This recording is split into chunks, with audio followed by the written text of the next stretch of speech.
주시기 바랍니다. 네. 남자는 여러분, 형진이는 이따가 밥 곱빼기로 드시기 바랍니다. 할렐루야. 우리 주님이 사망 권세를 이기시고 부활하셨습니다. 우리 하나님께 영광 박수 올려드리겠습니다.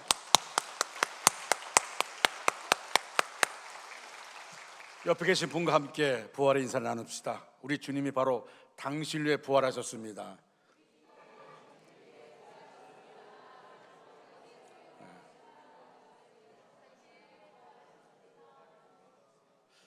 따라할까요? 우리 주님이 바로 나를 위해 부활하셨습니다. 할렐루야. 그렇습니다. 주님이 나를 위해 부활하셨습니다. 죽음을 이기고 부활하신 우리 주님의 은혜와 평강이 성도 여러분의 심령과 가정과 직장과 기업, 그리고 우리 교회와 이 대한민국 안에 충만하게 임하기를 주님의 이름으로 축원합니다. 미국의 인디언들은 재미있는 습관을 지니고 있답니다. 말을 타고 초원을 한참 달리고 나서는 한동안 뒤를 돌아보며 무엇인가를 기다리곤 합니다. 자기가 너무 빨리 달려서 뒤따라오는 자기 영혼이 오기를 기다린다는 것입니다. 아마도 자기의 몸은 말을 타고 빨리 달려왔지만 자기 영혼은 말을 타지 못해서 사람 달리는 속도로 오기 때문에 늦는다고 생각했던 것 같습니다. 현대인들은 속도 경쟁 속에서 살고 있습니다. 남보다 한 걸음 먼저 달려가야 이길 수 있습니다. 남보다 한 박자 빨라야 성공할 수 있습니다. 그러다 보니 일단 달리고 봅니다. 습관대로 달리는 일에 익숙해져 있습니다. 그런데 한참 가다가 보면 내가 지금 어디로 가고 있는가, 내가 지금 왜 이 일을 하고 있는지 모를 때가 있습니다. 목적도 없이 의미도 모른 채 무엇인가 떠밀려서 어디론가 달리고 있을 때가 있습니다. 우리는 가끔 인디언들처럼 멈춰 설 필요가 있습니다. 제자리에 서서 한번 깊이 생각해 볼 필요가 있습니다. 나는 왜 달리는가? 오늘 달린다는 것은 내게 무엇을 의미하는가? 깊이 음미해 볼 필요가 있습니다. 우리가 지금 2024년 부활절을 맞이했습니다. 그런데 해마다 찾아오는 부활절이기 때문에 습관적으로 부활절을 보낼 때가 있습니다. 새벽에 모여 연합예배를 드리고 달걀을 나누고 또한 부활절 행사로 음악 예배를 드리고 바쁘게 지냅니다. 그러다가 정작 예수님의 부활이 무엇을 의미하는지 생각하지 못하고 넘어갈 때가 있습니다. 여러분, 바쁜 일손, 바쁜 마음을 내려놓고 차분하게 예수님의 부활이 나에게 무슨 의미가 있는지 생각해 보시기 바랍니다.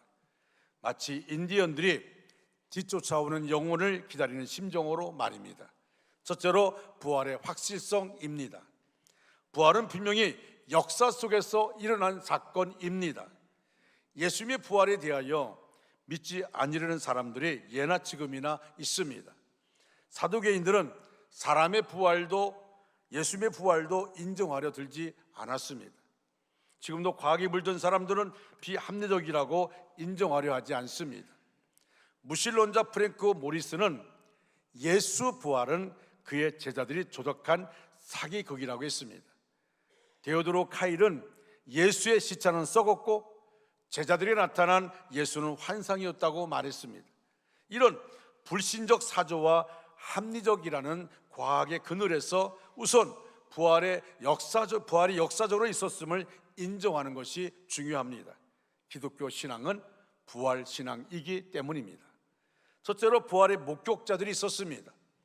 고린도서 15장 5절로 8절까지는 예수님의 부활을 목격한 사람들을 소개하고 있습니다. 베드로와 제자들, 500여 형제들, 야고보 그리고 바울도 부활하신 예수를 보았다고 말하고 있습니다.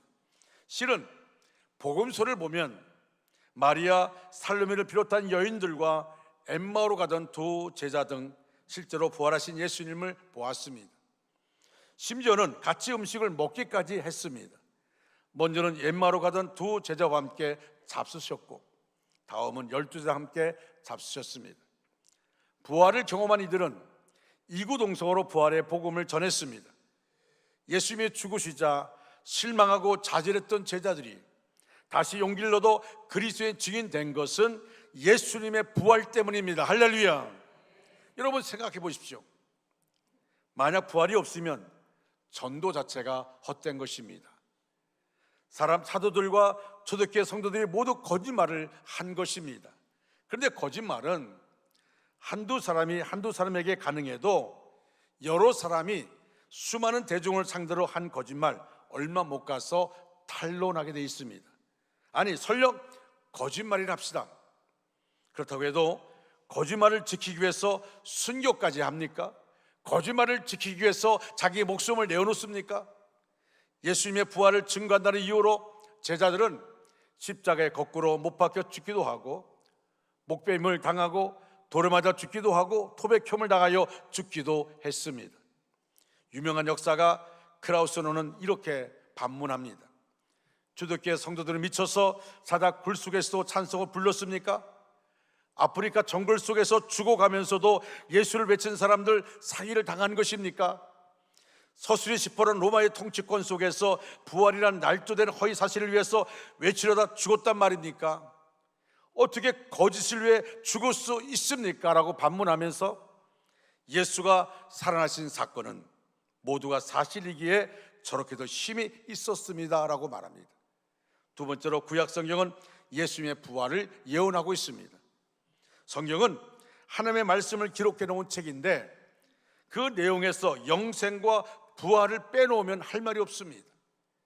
성경에는 이 세상보다 내세를 죽음보다 부활을 더 강조하고 있습니다. 다니엘 12장 2절에 땅의 티끌 가운데서 자는 자 중에 많이 깨어 영생을 얻는 자도 있겠다고 했습니다. 요한복음 11장 25절에서 예수님이 이렇게 말씀합니다. 나는 부활이요 생명이니 나를 믿는 자는 죽어도 살겠고 무릇 살아서 나를 믿는 자는 영원히 죽지 아니하리라. 할렐루야. 바울 사도는 예수님께서 성경대로 사흘 만에 다시 살아나셨다고 했습니다. 이것은 시편 16편 10절을 염두에 두고 한 말입니다. 이는 내 영혼을 음부에 버리지 아니하시며 주의 거룩한 자로 썩지 않게 하실 것임이라 말씀합니다. 그렇습니다.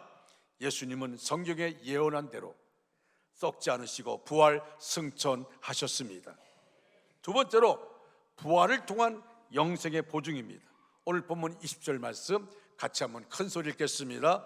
그러나 이제 그리스도께서 죽은 자 가운데서 다시 살아나사 잠자는 자들의 첫 열매가 되셨도다. 아멘. 로마서 8장 11절 말씀 같이 한번 읽을까요? 예수를 죽은 자 가운데서 살리신 이의 영이 너희 안에 거하시면 그리스도 예수를 죽은 자 가운데서 살리신 이가 너희 안에 거하시는 그의 영으로 말미암아 너희 죽을 몸도 살리시리라. 아멘. 주님께서 부활하신 사건은 주님만의 부활을 뜻하는 것이 아니고 사망 권세를 깨뜨린 것을 말합니다. 사망이 주님의 부활로 치명적인 상처를 입어서 더 이상 사람들의 폭군 노릇, 목자 노릇을 할 수 없게 되었다는 것을 말합니다. 그래서 부활하신 주님을 믿음으로 영접한 사람들은 더 이상 사망의 종노릇하지 않습니다. 사도 바울은 로마서 8장 2절에서 이렇게 말합니다. 이는 그리스도 예수 안에 있는 생명의 성령의 법이 죄와 사망의 법의 선을 해방하였습니다. 할렐루야. 우리는 사망으로부터 완전히 해방된 것입니다. 죽었더라도 부활하게 될 것이고 더 이상 사망의 지배를 받지 않을 것이기 때문에 영생을 누리게 될 것입니다. 즉 우리에게는 주님의 부활이 영생에 보증되는 사건이라는 것입니다. 여러분, 로마에 가면 카타콤이라는 순례지가 있습니다. 저도 오래전에, 정말 오래전이죠, 로마에 가서 카타콤을 내려가 본 적이 있습니다. 미로입니다. 잘못 들어가면, 가이드의 안내를 받지 못하면 거기서 나올 수가 없습니다. 초대교회 교인들이 박해를 피해서 지하 공동묘지에서 신앙을 지키며 예배드리고 살던 곳입니다. 거기서 태어난 사람이 있습니다. 거기서 태어나서 거기서 죽은 사람도 있습니다. 햇빛이 뭔지, 건물이 뭔지 모르고 거기서 태어나서 거기서 신앙을 지키다가 죽은 사람도 있습니다. 죽으면 벽을 뚫고 거기다가 사람 시신을 놓고 벽을 발라버립니다. 그래서 양쪽 벽이 다 무덤입니다. 한 번은 이곳에 로마 군인들이 들이닥쳤습니다. 워낙 미로여서 입구에 있던 몇 사람만 잡혔습니다. 로마가 카타콤에 있던 사람들에게 경고한다고 카타콤 입구에 이 사람들을 십자가에 매달았습니다. 깊은 밤이 되었습니다. 다들 돌아간 뒤에 어린 자녀들이 믿음의 형제들의 도움받아서 그 십자가 밑으로 다가갔습니다.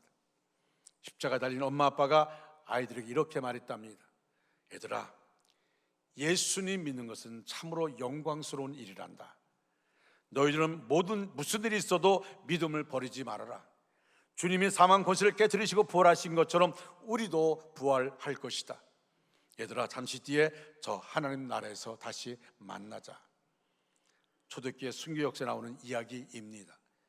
십자가 밑에서 부모의 유언을 들은 아이들은 엄마 아빠의 뒤를 따라 죽기까지 믿음을 지켰습니다. 이렇게 해서 그 모진 박해에도 기독교는 오히려 로마를 점령해 갈 수 있었습니다. 사랑하는 여러분, 이것이 부활신앙입니다. 영생의 보증을 받고 사는 사람들, 그들에게 더 이상 죽음은 두려운 존재가 아닙니다. 죽음을 겁내지 않는 사람들에게 아무리 실패가 찾아오고 그 앞길이 험산 줄령이 가로막혀 있다고 해도 좌절하지 않습니다. 절망하지 않습니다. 오뚜기처럼 다시 일어나고 다시 시도하고 다시 시작합니다. 그래서 끝내는 이기고 끝내는 이루어냅니다. 부활하신 주님을 만난 사람들 모두가 이런 삶을 살게 됩니다. 이런 부활신앙으로 승리하는 저와 여러분 되시기를 주님의 이름으로 축원합니다. 축원합니다. 세 번째로, 부활을 본 사람들은 다 변화되었다는 사실입니다. 제자들이 변화된 후 요한을 제외한 12 제자들이 모두 하나같이 순교하였던 것입니다. 그렇습니다. 예수님의 부활을 실제 눈으로 보고 체험한 사람들은 생명을 걸고 주님을 믿게 되었던 것입니다. 당시 12 제자들은 예수님의 십자가 사건 때 무서워서 다 도망친 사람들 아닙니까? 다 뿔뿔이 흩어졌습니다. 우리가 주와 함께 죽으러 가자고 했던 그들이 다 예수를 붙잡힐 때 다 도망가 버리고 말았습니다. 그런 것을 볼 때 예수님의 제자들은 오늘 우리와 하등 다를 바가 없는 약한 존재들이었음을 알 수 있습니다. 그러나 저들이 예수 그리스도의 부활을 체험하고 성령의 능력을 힘입었을 때에 죽음을 전혀 두려워하지 않았습니다. 할렐루야. 오히려 예수님을 위해 죽음으로 선교의 바늘에 서기를 맞이 않았던 것입니다. 바울의 변화는 너무나 놀랐습니다. 바리새인역 가브리엘 분화생으로 예루살렘 공회 회원 중에 한 사람으로 그가 다메섹 도상에서 주님을 만나기 전에 사도 바울이 누굽니까? 사울이었습니다. 사울이 어떤 사람입니까? 유대계 골수분자로서 예수 믿는 사람이라면 자기에게 아무 해를 끼치지 않았음에도 불구하고 그의 입에 거품 물고 체포하려고 설치던 사람이 사울입니다. 앞장서서 기독교인들을 핍박하고 기독교를 붙잡고 그리고 기독교인들을 잡는 것이 자기의 사명인 줄 알고 그렇게 설치고 다녔던 것이 사울입니다. 그 사울이 다메섹 도상에서 예수를 만났습니다. 그리고 바울이 된 것입니다. 이는 하나님의 능력이 아니고는 도저히 설명할 수 없는 기적적인 일입니다. 어떻게 사울이 바울 됐을까? 어떻게 그렇게 예수를 믿는 사람을 핍박하던 그가 이제는 예수를 위해서 삶을 살 수 있었을까? 이것은 하나님만이 아십니다. 이것이 바로 기적입니다. 이것은 바울뿐만이 아닙니다. 우리 교인들도 예수님을 믿고 변화받은 분들입니다. 만약에 예수 하나님의 능력을 체험하지 않았다면 누가 주일날 여러분 피곤한 몸을 이끌고 다 주 앞에 나올 수가 있었겠습니까? 오늘 연합 새벽 예배를 드리는데 수많은 차량이 영광교로 올라가는 걸 봤습니다. 그 많은 사람들이 새벽을 깨우고 나와서 원주시의 부활절 연합예배에 참석한 이유가 뭘까요? 여러분 이 시간에 이렇게 주일날 많은 사람은 더 들로 산으로 가고 바다로 가는데 우리가 주 앞에 나와 예배드리는 이유가 뭘까요? 우리가 주 앞에 열심히 땀 흘려 일을 내서 헌금 드리는 이유가 뭘까요? 여러분, 하나님의 은혜가 아니면, 주님의 십자가의 보혈이 아니면, 부활의 주님이 아니면 우리가 이 시간에 주 앞에 나와 예배 드릴 수 없는 것입니다. 옥스퍼드 대학의 역사 교수였던 토마스 아놀드는 이렇게 말했습니다. 나는 여러 해 동안 과거의 역사를 연구하고 그 사실을 조사하고 이에 대하여 기록한 문헌과 유물을 고증하여 그 사실 여부를 조사하여 오는 중이다. 그런데 하나님께서 우리에게 주신 표징, 곧 그리스도가 죽으셨다가 다시 살아나셨다는 사실보다 더 분명하고 완전히 이해할 수 있는 사실을 인류 역사에서는 보지 못하였다. 부활 사건이 확실하다는 겁니다. 부활 사건이. 한때 영국의 무신론자였던 리틀스톤은 무신론을 주장하는데 두 가지 장애물이 있다는 사실을 알게 되었습니다. 하나는 예수님이 부활하셨다는 사실이고, 또 다른 하나는 사도 바울의 변화였습니다. 그들은 이 두 가지 사실을 반박하기 위해서 연구하기 시작했습니다. 얼마 동안 연구한 뒤에 두 사람이 얻은 결론은 다음과 같습니다. 우리도 더 이상 이에 대해 반종을 할 수가 없었습니다. 우리 연구를 통해서 오히려 예수님이 부활하셨다는 사실을 확인했을 뿐 아니라 우리들이 죄인임을 잊고 살았음을 깨닫게 되었습니다. 그리고 어쩔 수 없이 그 예수님을 우리의 구주로 영접할 수밖에 없었습니다. 할렐루야. 부활 사실을 부인하기 위하여 연구하던 무신론자들이 오히려 예수님을 구주로 영접하고 신앙을 고백하는 모습은 하나님의 능력이 아니고는 설명할 수 없습니다. 이처럼 부활을 부정하는 세력은 다 망했으나 부활의 진리를 증거하는 교회는 언제나 살아 역사하고 있습니다. 사랑하는 중앙가족 여러분, 이제 말씀을 마무리합니다. 일본의 여러 작가 미우라 아야코가 언젠가 독자에게 이런 질문을 받은 일이 있답니다. 기독교에는 왜 불교 같은 염불이 없습니까? 아야코 여사는 이렇게 대답했답니다. 기독교에는 염불이나 주문 같은 것은 없습니다. 그러나 그보다 더 능력 있는 것이 있습니다. 바로 임마누엘 아멘입니다. 그녀는 13년간 긴 투병생을 했습니다. 쓸쓸해지고 힘이 들 때면 임마누엘 아멘을 마음속으로 수없이 외쳤답니다. 임마누엘 아멘, 임마누엘 아멘. 그럴 때마다 주님께서 곁에 계셔서 자기를 지켜주신 것을 깊이 체험하게 됐답니다. 그리고 이 짧은 기도로 13년간 수많은 응답의 체험을 했답니다. 그래서 그의 책에서 이렇게 간증하고 있습니다. 이 짧은 기도가 나를 지켜 주었습니다. 임마누엘 아멘이 주님이 함께 하신다는 사실을 뜨겁게 느끼게 주었고 마음속에 참된 기쁨이 솟아나게 주었습니다. 그렇습니다. 부활하신 주님을 만난 사람들은 늘 주님께서 동행하신다는 사실을 실제로 체험할 수 있게 됩니다. 그 안에서 참된 위로를 받게 됩니다. 내가 세상 끝날까지 너희와 항상 함께 있으리라. 부활하신 주님께서 말씀하신 그 약속 안에서 참된 평안을 누리게 됩니다. 주님과 동행하는 진정한 기쁨을 누리게 됩니다. 지금 이 시간 하나님께서 여러분과 함께 하심을 깊이 느낄 수 있기를 바랍니다. 그리고 임마누엘 아멘, 임마누엘 신앙에 굳게 서시기를 바랍니다. 저는 지난 금요일 저녁에 성찬 예식을 끝나고 그리고 목양실 들어가서 다시 이 말씀을 마무리하면서 내 마음속에 갑자기 떠오르는 찬양이 있었습니다.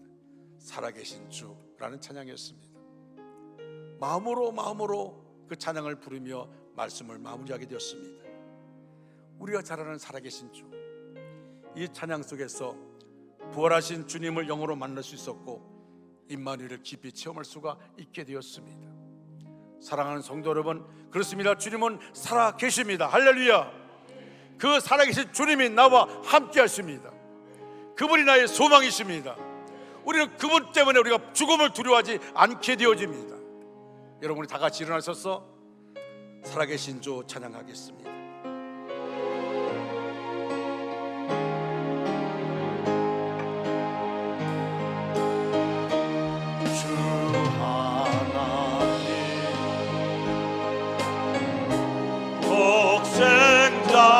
예수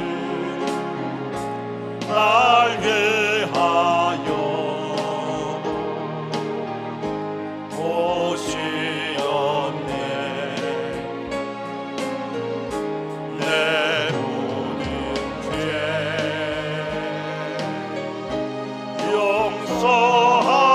용서하시고 죽음에서 부활하신 나의 구세주 살아계신 주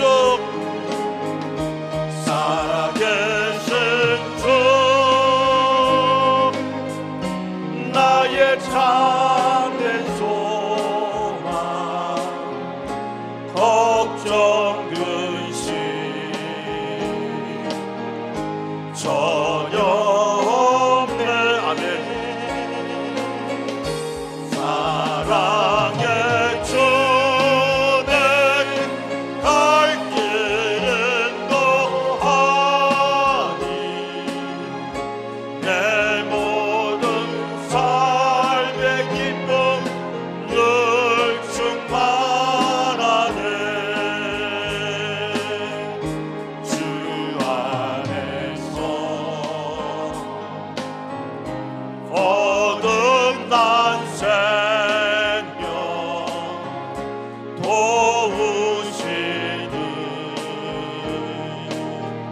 주의 사랑 참 기쁨과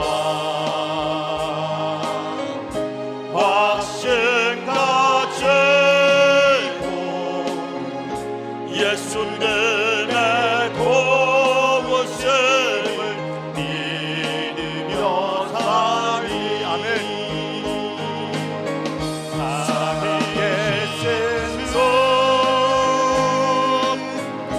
나의 참된 소망 걱정 근심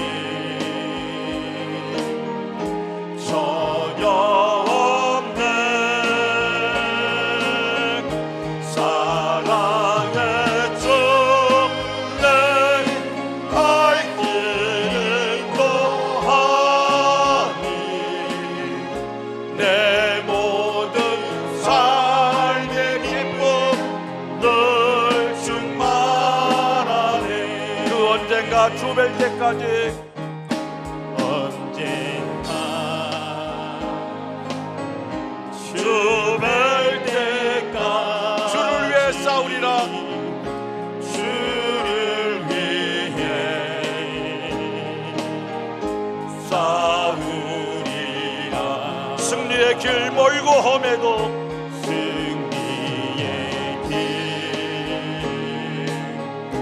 멀고 험해도 주님께서 나의 앞길 지켜주시고 나의 앞길 지켜주시고 우리의 두 손 들고 살아계신 주 나의 참된 사랑. 살아계신 주 아멘. 주여.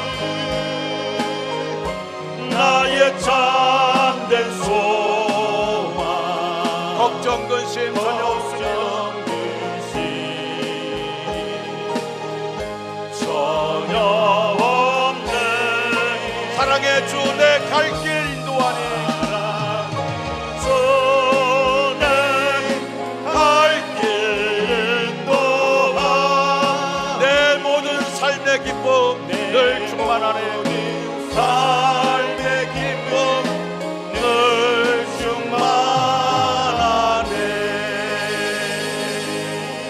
충만하네. 지금은 십자가에서 죽으시고 3일 만에 부활하시어 우리에게 산 소망을 주신 예수 그리스도의 은혜와 풍성하신 긍휼로 사랑을 나타내신 하나님 아버지의 사랑하심과 부활의 소망 가운데 날마다 새롭게 하시는 성령의 역사와 도우심이 오늘 주님전에 나와 예배하며 구원 얻은 기쁨으로 충만하여 부활의 증인으로 살아가기로 결단하며 세상으로 나아가는 성도들 위해, 그리고 저들의 가정과 직장과 기업과 교회 위에 지금으로부터 영원까지 함께 하시기를 간절히 축원하옵나이다. 아멘.